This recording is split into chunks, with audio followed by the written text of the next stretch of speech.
What if I told you that China had a 100-year head start on European colonial dominance and threw it away?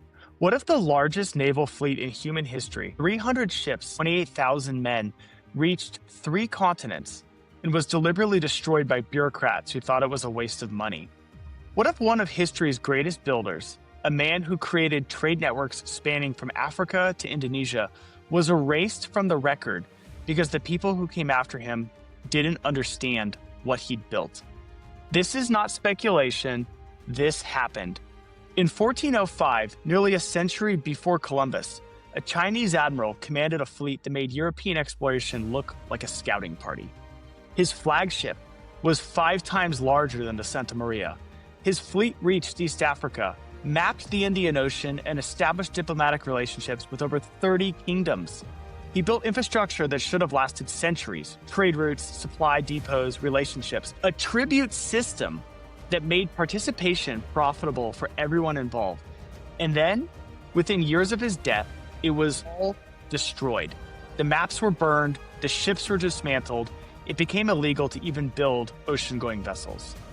The Europeans who came later were not discovering new routes. They were following the maps that China had abandoned. This is the story of Zheng Hu, a castrated slave who rose to command the greatest fleet in history, who built a network that could have changed the world, and whose legacy was erased by the very people he served. And this is about what his story teaches us about first mover advantage, network effects, sustainable competitive advantage and moats, and the political risks that can destroy everything you build, even when you do everything right. I'm Ari Van Gemeren, real estate investor, fund manager, and your host today for the Timeless Investors Show.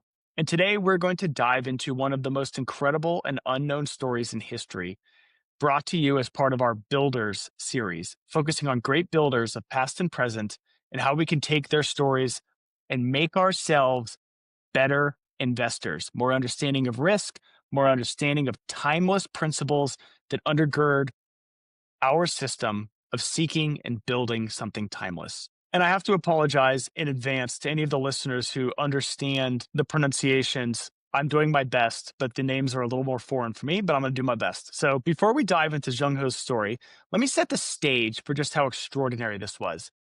When we think about the age of exploration, we think about Columbus, Magellan, Vasco da Gama. When we think about European ships discovering the world in the 1500s. But here's what a lot of people may not realize. China had already done it nearly a century earlier at a scale that makes European exploration look like a scouting mission. And the numbers are nearly unbelievable. Zheng Hu's first expedition in 1405, 317 ships, 800 men. Columbus's voyage, when he sailed the ocean blue in 1492, 3 ships, 90 men. Zheng Hu's treasure ships were the largest wooden vessels ever built. 100 feet long, 9 masts, carrying hundreds of sailors and soldiers. For context, these ships were larger than any European vessel until the 1800s. Some modern naval historians debate whether ships that large could even have been seaworthy with medieval technology, but the Chinese records are detailed and consistent across multiple sources. This wasn't just exploration, guys. This was infrastructure building at imperial scale. And the man who commanded it, his story is even more remarkable than the fleet itself. Zheng Hu was born in Mahe in 1371 in Yunnan province, southwestern China. His family was Muslim. His father and grandfather had both completed the Hajj to Mecca, a journey of thousands of miles that demonstrated both wealth and devotion. But Yunnan was on the frontier of the Chinese Empire, and when Mahe was 10 years old, the Ming dynasty conquered the region. He was captured. Like many boys taken in conquest, he was castrated and made a eunuch servant, common practice for creating loyal court officials who could not establish their own dynasties. Think about that for a moment. At age 10, this boy lost everything: his freedom, his family, his future as it would have been.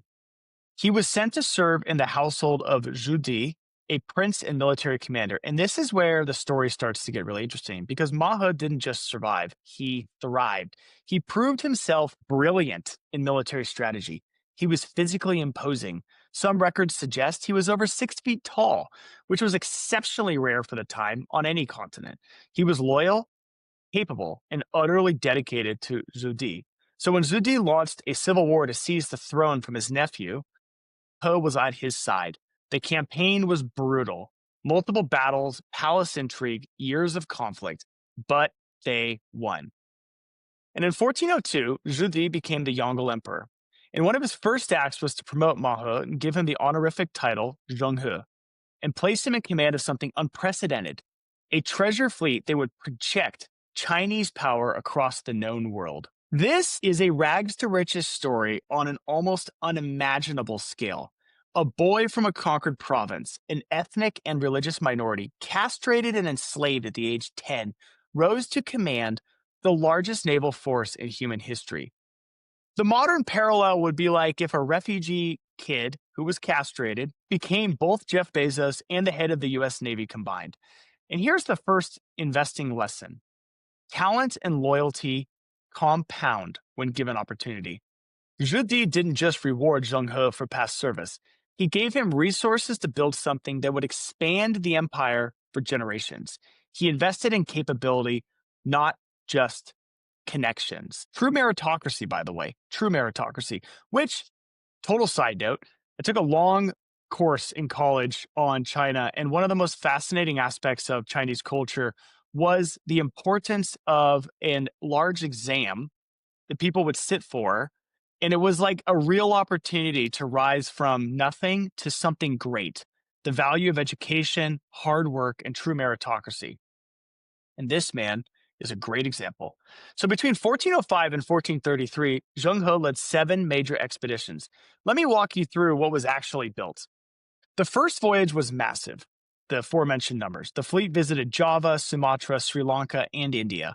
The stated purpose was diplomatic: announce the new emperor, establish trade relationships, and bring back envoys who would acknowledge Chinese superiority. But what Zheng He was really doing was building infrastructure. And, I will add, feels very similar to what China is attempting to do today across this entire region. At each port, he established relationships with local rulers. He mapped harbors, currents, and wind patterns. He set up supply depots and repair facilities. He left behind Chinese communities who would facilitate future trade. This wasn't just a voyage, it was the first phase of network construction.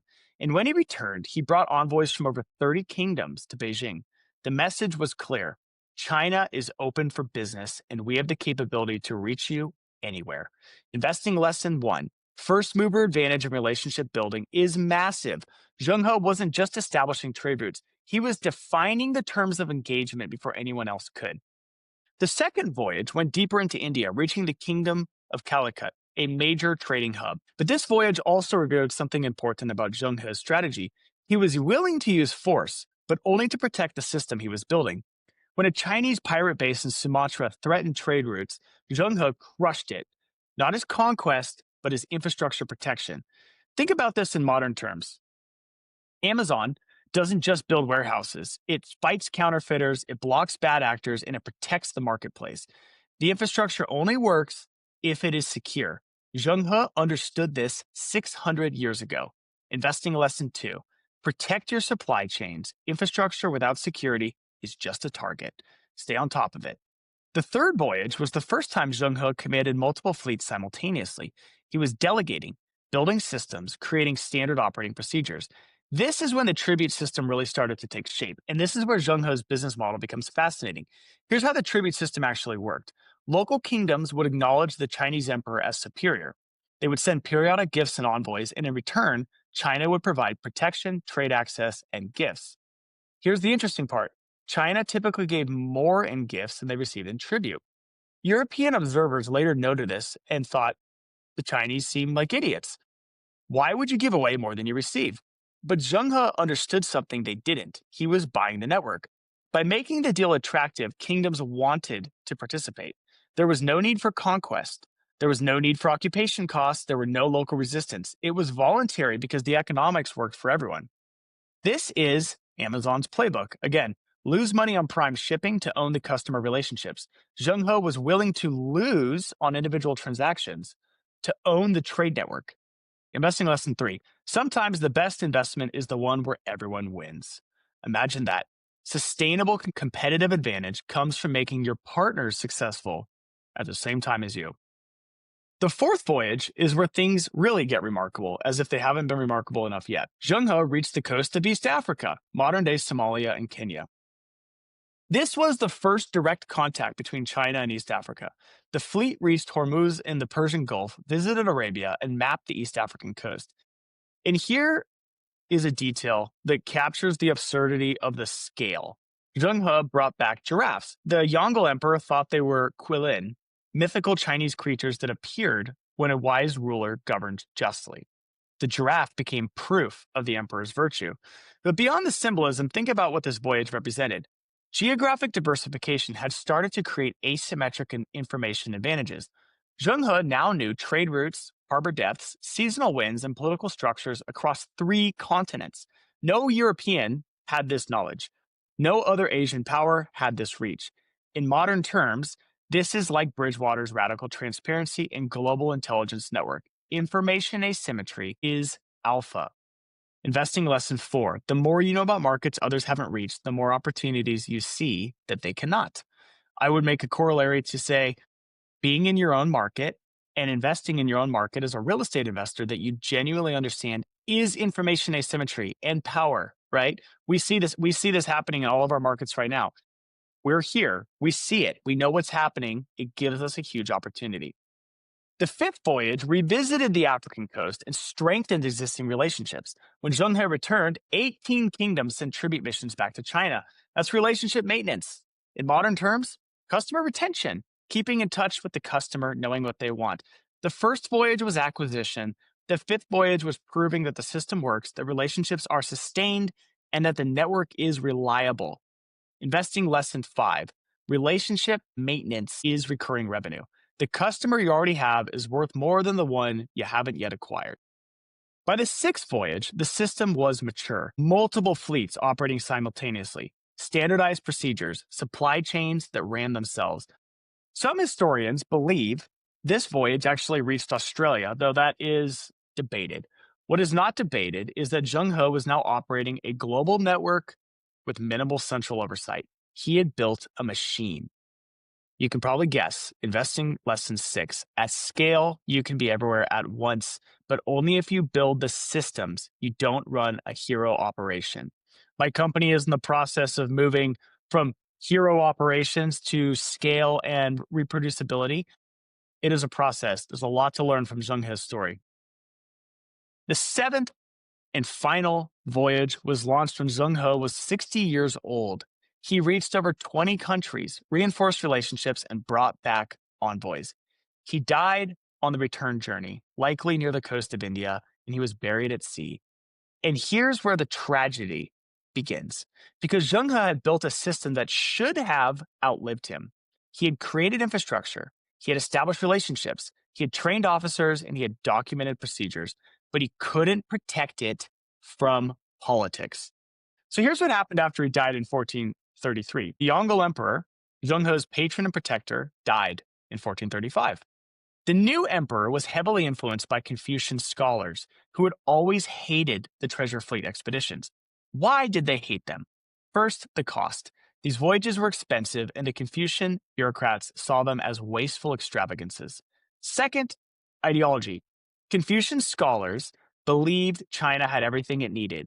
They saw maritime trade as beneath Chinese dignity, something for merchants and barbarians, not a proper emperor. Third, power. The eunuch admirals, like Zheng He, represented a competing power center.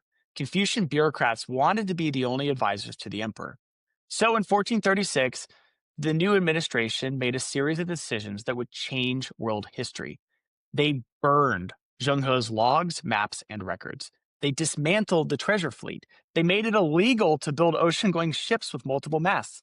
They turned China inward for the next 400 years. Think about what was lost. Detailed maps of the Indian Ocean, African coast, and Southeast Asia, trade relationships with 30-plus kingdoms, maritime technology that was a century ahead of Europe, infrastructure that had taken 28 years to build, knowledge that could have and probably would have given China global dominance. Within 50 years, Portuguese explorers were sailing the routes Zheng He had mapped. They were discovering places that had been on Chinese maps for decades. The Dutch, Spanish, and British followed. They built colonial empires on the network China had abandoned. This is one of history's great what ifs. What if China had maintained the treasure fleet? What if they had kept building on Zheng He's infrastructure? The modern parallel, and there's many, are painful to consider. Xerox invented the graphical user interface, the mouse, and the laser printer in the 1970s. Their own executives didn't even understand what they had. Steve Jobs walked through Xerox PARC, saw the future, and built Apple. China had a 100-year head start on global maritime dominance. They threw it away because bureaucrats who had never left Beijing decided it wasn't worth maintaining. This is the ultimate investing lesson and timeless lesson for all civilizations. Political risk can destroy everything you build, and it often comes from inside, not outside. In fact, if there is a timeless refrain to the stories of imperial rise and fall that we have studied over the course of the Timeless Investor show, articles we produced, everything we've done, it is this: the death of great civilizations comes from inside, not outside. So let me pull these together. Let's go back through the lessons and let's talk about how they apply to modern investing. So lesson one was first mover advantage compounds. Zheng He built and established relationships and infrastructure that gave China access to markets no one else could. That advantage could have compounded to the benefit of China for centuries. But first mover advantage only matters if you maintain it. In real estate, this is why we focus on supply-constrained markets. The barriers to entry, geography, zoning, political opposition, do create a moat, but you have to maintain your position. You can't just build and walk away. In private equity, this is why Blackstone obsesses over relationships with limited partners. First mover advantages in capital access compound as well, but only if you nurture and maintain those relationships. Lesson two, scale can create unstoppable momentum. 300 ships showing up is a completely different game than 3 ships showing up. When Columbus arrived in the Caribbean, he negotiated from weakness. He did still triumph, to be clear, and we have covered Spain's extensive triumph in the New World many times on this show. When Zheng He arrived in Calicut, he negotiated from overwhelming strength. Scale isn't just about efficiency, it's about changing the nature of negotiations. In modern terms, when Berkshire Hathaway shows up with $100 billion in cash, sellers take the call. When a small fund shows up with $10 million, they're one of 100 bidders. If you have a capital advantage, use it. Go big enough that competition can't respond.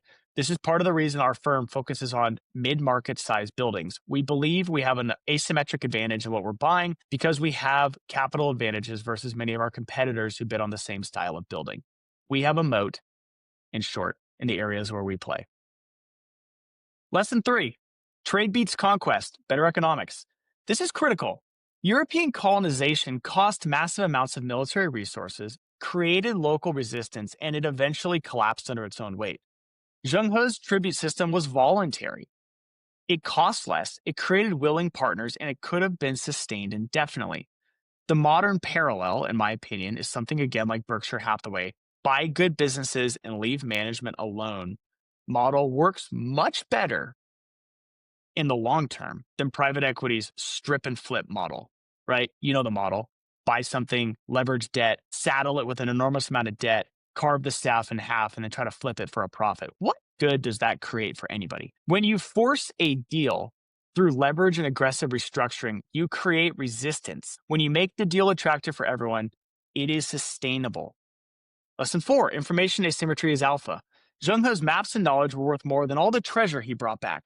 He knew wind patterns, harbor depths, political structures, and trade goods across 3 continents. That information was worth kingdoms. This is why Ray Dalio obsesses over information flow, why Bridgewater built a global intelligence network, why Renaissance Technologies hires physicists and mathematicians. Alpha is knowing what others don't. In my business, this is why we study supply constraints, entitlement timelines, and zoning regulations in markets other investors ignore. We build on-the-ground relationships. We work to develop information asymmetry. We want to know what deals are distressed, where the opportunity is, and how we're going to get it faster than our competitors. That information advantage compounds over time. Lesson 5, systems outlast individuals, living or dead, if you let them. Zheng He built a system that should have run for centuries after his death. but new leadership destroyed it because they didn't understand its value. This is a succession planning problem that destroys family businesses, investment firms, and empires. If your wealth is built on you, it dies with you. If your wealth is built on systems, it can compound across generations. I like to think about the Walton family as a clutch example of this. Many wealthy families go the cycle of three. The first generation builds it, the second generation maintains it, the third generation loses it. What distinguishes the Walton family's success, right? They have built a system around passing ownership, that ownership is sacrosanct, and a distributed command network so that nobody can ever liquidate or sell their shares. The family is inured and built into a culture of ownership and long termism. That is why they've been so successful, and that's why they're still here. And that's why other great builders in history have nothing left. The Vanderbilts are a classic example of this. They built something great, and the next generations were not trained in running it, and they lost everything. Lesson 6, hard one, and a big one for today. Political risk can and will destroy everything. This is the hardest lesson and the most important. Zheng He built something incredible, but he couldn't protect it from bureaucrats who didn't understand what they were destroying. In modern terms, you can build a real estate portfolio in a place like Venezuela, and it can be taken away from you overnight. You can build the best business, but regulatory changes can kill it. You can build generational wealth, but the government will and can reach into your pocket and take it from you. This is why diversification, once you achieve great wealth, isn't just about asset classes. It is about jurisdictions, political systems, and time horizons. This is why family offices, particularly non-US family offices, hold assets across multiple countries. This is why sophisticated investors think about permanent capital and asset protection, not just high returns. This is why we field calls all the time from family offices outside the United States looking to park capital here. Why? They're wealthy, and they know that our legal system, as flawed as it is in many ways, will protect their assets.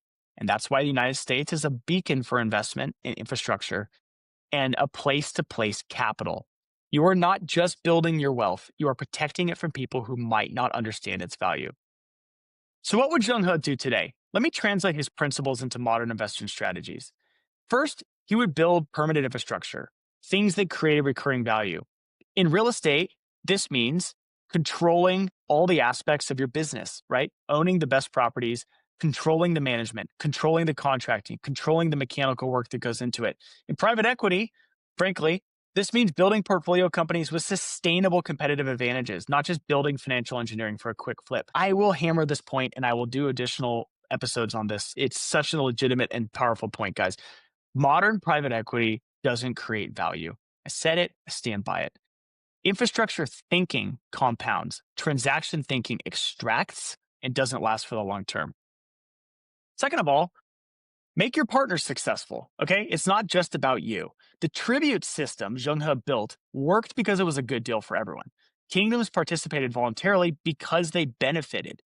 In modern investing, this is the Berkshire model. Buy good businesses, leave good management in place, and provide the capital and support and let them run. It's why Costco succeeds where other retailers fail. They make suppliers successful, employees successful, customers successful. Everyone wins, so the system is sustainable. Home Depot is another good example of this. If you haven't read the founder of Home Depot's book, I highly recommend it. It's incredible, definitely worth digging into. There's a whole premise on making your employees part of the culture. Henry Ford did this. I just finished Henry Ford's book. I'm going to do an episode on it eventually. Henry Ford paid more than everybody else. He made sure his employees were well taken care of, that they had an excellent situation set up. And Ford did really, really well for a really long time. Arguably, they forgot about this at some point, and then you've seen what happened since. But here's the key thing.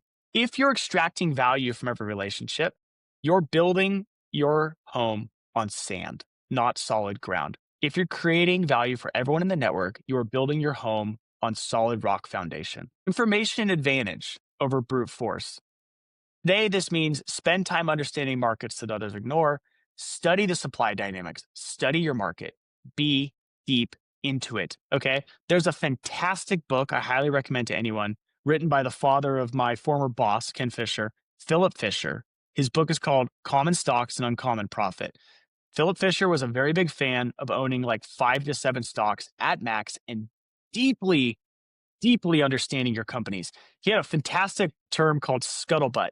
Understand the scuttlebutt. And the way he would do it, he would go to the competitor. So if he was like, in an example, he's investing in a bank, right? He'd go to a competitor bank and he'd be like, tell me about Union Bank. What is it like competing with them? What is it like, whatever. And then they would be like, oh, they're great at this, they're bad at this. And he always said, you get the best information from the competitors because they'll tell you all the negative things, but they'll also tell you the part of it that is really difficult. Information asymmetry, critical. Protect what you build. Zheng He crushed pirates. He intervened in civil wars when they threatened trade routes. He used force strategically to protect the system. In modern terms, legal structures matter. Asset protection matters. Succession planning matters. Insurance matters. Don't skimp out on it. Protect what you built. You are building your defenses on your empire against the Confucian bureaucrats who want to burn it down. And lastly, think in decades, not quarters. If there is a timeless principle that I could not get more behind, it is long-term thinking and all style of investing. The treasure fleet and the infrastructure that Zheng He built took 28 years to build. The relationships took decades to mature.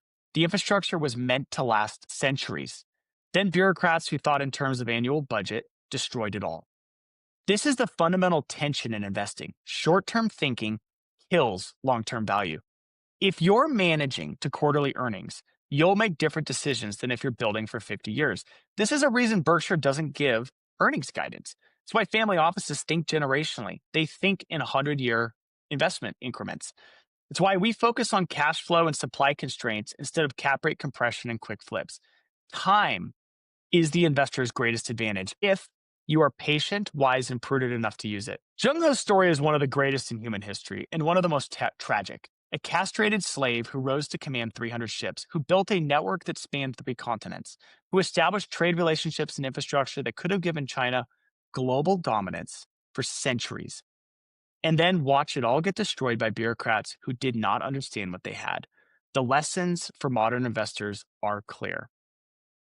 If you're building something meant to last, you're not just building for yourself. You're building for the next generation and the generation after that. That's what Zheng He did. That's what the great builders throughout history have always done. And that is the premise of our Builders series. What timeless principles can we take to learn in this fast-paced TikTok world of quick hits and quick dopamine rushes? We want to go back to fundamental principles.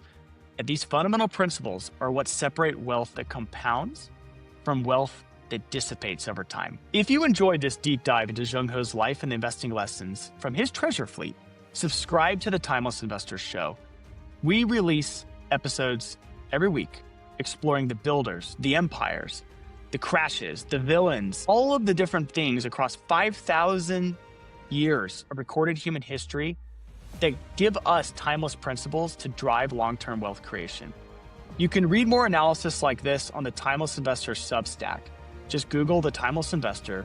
We dominate the front page. It's all there for you. And if you're an accredited investor interested in supply-constrained real estate with structural moats, the kind of infrastructure investing Zheng He would understand, reach out to me directly. Thank you. Think well, act wisely, build something timeless.